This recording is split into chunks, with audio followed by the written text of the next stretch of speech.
सर्व भारतीयांना 77व्या गणतंत्र दिवसाच्या हार्दिक हार्दिक शुभेच्छा।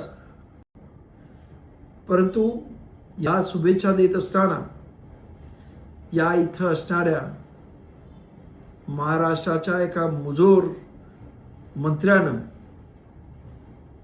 ज्या गणतंत्र दिवसाचं औचित्य साधून कार्यक्रम करत होता तिथे डॉक्टर बाबासाहेब आंबेडकरांचं जाणीवपूर्वक नाव न घेणं हा म्हणजे त्याच्या डोक्यामध्ये असणारा मनुवादी किडा वळवळला असं मी समजतो।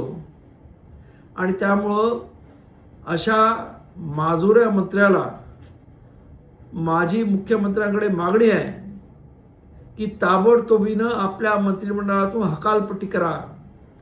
तसेच ज्या माधवी जाधवने हे प्रकरण उघडकीस आणलं तिला सरकारतर्फे या अशा पद्धतीनं जे वागतायत त्याच्या विरुद्ध आवाज उठवल्याबद्दल तिला शाबासकी द्या, तिचं खास करून तिला स्पेशल प्रमोशन द्या।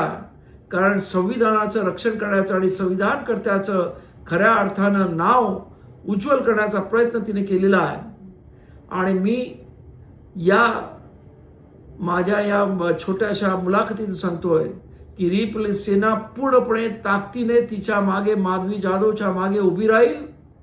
माधवी जाधवना आमची पूर्ण ताकद लागेल एवढं मी सांगतो।